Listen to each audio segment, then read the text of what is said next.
Hello class, in this video I will explain about the nutrition. This chapter is very important for class 10th and this is the second part of this chapter. Nutrition. Nutrition simple means to require the food for the completing their metabolic reactions. हमारी body में जितनी भी reactions हो रही हैं उन सबको चलाने के लिए एनर्जी चाहिए होता है. इसको ऐसे समझिए जैसे अगर आपको टीवी चलाना है, फ़ैन चलाना है, तो उन सब चीज़ के लिए क्या चाहिए होता है? लाइट चाहिए होती है. तो इलेक्ट्रिसिटी वहाँ पर क्या है? एनर्जी के फॉर्म में आती है. सेम थिंग हमारे लिए भी है. अगर हमारी बॉडी में कोई फंक्शन हो रहा है, जैसे हमारा हार्ट बीट कर रहा है, हम बोल रहे हैं, हम चल रहे हैं, उसके लिए हमें एनर्जी चाहिए होता है. और वो एनर्जी मिलेगी कैसे? वो मिलेगी न्यूट्रिशन से. ठीक है. अब ये न्यूट्रिशन पर बात तो होना जब शुरू होता है तो फिर होता है कि न्यूट्रिशन कितना टाइप का होगा. मैंने आपको पहले ही बोल रखा है दो टाइप का है, ऑटोट्रॉपिक या फिर हेटरोट्रॉपिक. आपको सिर्फ दो बातें माइंड में रखनी है, ऑटोट्रॉपिक एंड हेटरोट्रॉपिक. तो सबसे पहले हम ऑटोट्रॉपिक को ही लेके आगे बढ़ते हैं. देखिए ऑटोट्रॉपिक न्यूट्रिशन जो होता है वो जनरली मिलता है कहाँ पे? प्लांट में. वो कहाँ मिलता है बच्चों? वो मिलता है प्लांट्स में. तो प्लांट्स में ऑटोट्रॉपिक न्यूट्रिशन कैसे होता है? देखिए उनमें जो लीफ होती है उसमें एक क्वालिटी होती है, क्या कि वो होती है ग्रीन कलर की. और ग्रीन कलर क्यों होता है? क्योंकि प्रेजेंट होता है क्लोरोफिल.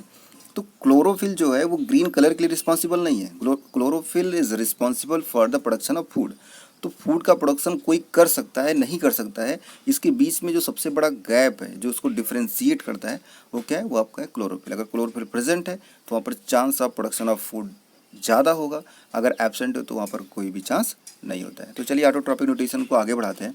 यहाँ पर एक वर्ड आप देख रहे हैं, फोटोसिंथेसिस. फोटोसिंथेसिस एक ऐसा प्रोसेस है जिससे कोई भी ऑर्गेनिज्म अपने फूड का फॉर्मेशन करता है. ठीक है. इसके लिए रिक्वायरमेंट क्या होती है? कार्बन की ज़रूरत होती है. कार्बन का मतलब क्या है? सॉरी, इसके लिए ज़रूरत किसकी होती है? कार्बन डाइऑक्साइड गैस की ज़रूरत पड़ती है. इसके अलावा क्या चाहिए? वाटर चाहिए होता है. क्या और क्या चाहिए होता है? क्लोरोफिल चाहिए होता है. राइट. और क्या चाहिए होता है? सनलाइट चाहिए होता है. इतनी सारी चीज़ें यहाँ पर रिक्वायर्ड हैं. तो कार्बन डाइऑक्साइड कहाँ से मिलता है? ये मिलता है प्लांट को एटमॉस्फेयर से. वाटर कहाँ से मिलता है? ये उसको रूट से ले लेता है. रूट मतलब ये लेता है इसको अर्थ से लेता है. क्लोरोफिल उसके लीफ में ऑलरेडी प्रेजेंट होता है. और सनलाइट तो रिसोर्स ही है जो उनको सन से मिलता है. तो ये चीज़ें होती हैं. इससे जो प्लांट्स होते हैं they capable to form the food. Okay. अगली बात आती है कि सर ये क्या होता है? जब फूड बन जाता है तो वो ग्लूकोज के फॉर्म में होता है. ठीक है. जो बाद में स्टार्च के फॉर्म में या कार्बोहाइड्रेट के फॉर्म में उसके बॉडी में स्टोर हो जाता है. राइट. चलिए आगे बढ़ते हैं. हम यहाँ पर पहले देखते हैं कि एक रिएक्शन देखने को मिल रहा है. 6CO2 + 12H2O, chlorophyll, sunlight, C6H12O6 + 6O2 + 6H2O. तो मैं आपको रिकमेंड करूँगा, ये मोस्ट इम्पोर्टेंट क्या है? ये एक रिएक्शन है जो शायद बायोलॉजी में यही एक सिंगल रिएक्शन भी होगा. इसको आपको ज़रूर याद रख लेना है. हमेशा इसको याद रखिएगा. क्वेश्चन एग्जाम में आ सकता है कि फोटोसिंथेसिस और उसका रिएक्शन मैकेनिज्म आपको समझाना है. चलिए ठीक है, कुछ और बातें देखते हैं. ये देखते हैं कि फोटोसिंथेसिस में आखिर में स्टेप कौन कौन सा होता है. पहला स्टेप जो है absorption of light energy by chlorophyll. Chlorophyll क्या करता है? ये जो सनलाइट है उसको एब्जॉर्ब कर लेगा. ये फर्स्ट प्रोसेस होता है फोटोसिंथेसिस का. सेकेंड प्रोसेस में क्या है? Conversion of light energy into chemical energy. ये बहुत इंपॉर्टेंट है कि जो लाइट एनर्जी थी उसे किस में चेंज करता है? केमिकल एनर्जी में चेंज करेगा. And splitting of water molecule into hydrogen and oxygen.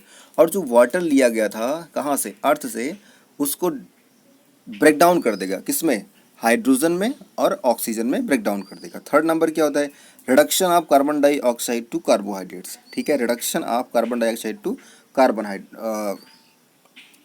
Carbohydrate. यहाँ पे देखेंगे आप जो CO2 है ये किस में चेंज हो रहा है? ये चेंज हो रहा है ग्लूकोज में. और ये ग्लूकोज कैसे ये प्रोसेस क्या है? ये प्रोसेस आपका होता है बच्चों रिडक्शन का प्रोसेस होता है. राइट. आप देखोगे आप कि सर ये ऑक्सीजन तो बदल रहा है, सॉरी ऑक्सीजन यहाँ सॉरी जो ये वाटर वाला ऑक्सीजन है ये किस में बदल जाता है? ये बदल जाता है आपके, थोड़ा इसको समझेंगे फिर से. हम क्या बताएं आपको कि जो कार्बन डाइऑक्साइड है ये बदल रहा है किसमें? ग्लूकोज में. और इस प्रोसेस को हम क्या बोलते हैं? इस प्रोसेस को बोलते हैं हम रिडक्शन. क्या बोलेंगे? रिडक्शन.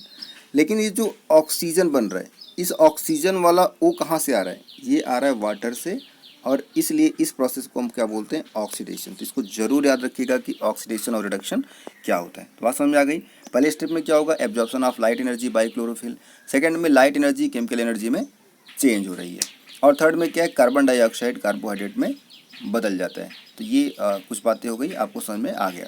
आगे देखते हैं कि कुछ और बातें लिखी हुई हैं। These steps need not take place one after the other immediately. For example, desert plants take up carbon dioxide at night and prepare an intermediate which is acted upon by the energy absorbed by the chlorophyll during the day।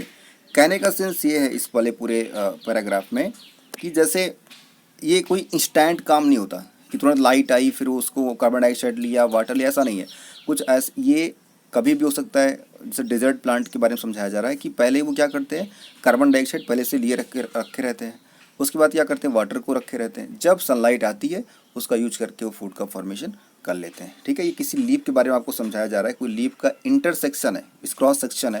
यहाँ पर आप देख रहे हैं lower epidermis, guard cell, air spaces, chloroplast, upper epidermis, waxy cuticle, phloem, xylem, mid rib, इन सब के बारे में बताया गया है। ठीक है, कुछ और बातें देखते हैं। ये एक इम्पोर्टेंट आपको स्ट्रक्चर है, एग्जाम में आ सकता है कि ओपन एंड क्लोजन स्टोमेटल पोर का मतलब क्या है। देखिए, स्टोमाटा आपने नाम सुना होगा, क्लास 8 वगैरह में सुना होगा। स्टोमाटा क्या होता है? ये प्रेजेंट होता है लीफ में। कहाँ प्रेजेंट होता है? लीफ में प्रेजेंट होता है। और ये करता क्या है?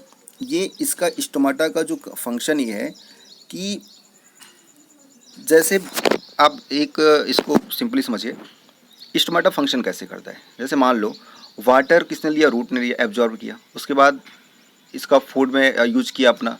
लेकिन क्या होता है कि एक्सक्रीटरी मटेरियल तो वहाँ भी बचता है, और वो क्या होगा?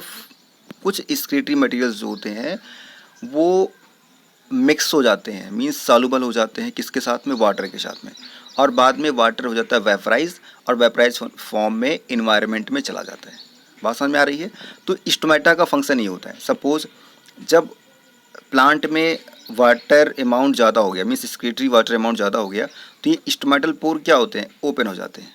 इसका मतलब क्या है कि इसको हम ओपन स्टोमेटा बोलते हैं। यहाँ पर आप देखोगे गार्ड सेल है, स्टोमेटल पोर है और क्लोरोप्लास्ट है। तो गार्ड सेल क्या होती है? इसको पैक्ड रखती है, और जब ये नीचे से प्रेशर बढ़ता है तो क्या होती है? ये ओपन हो जाती है, और इसको हम ओपन स्टोमेटा या ओपन स्टोमेटल पोर बोलते हैं। ठीक।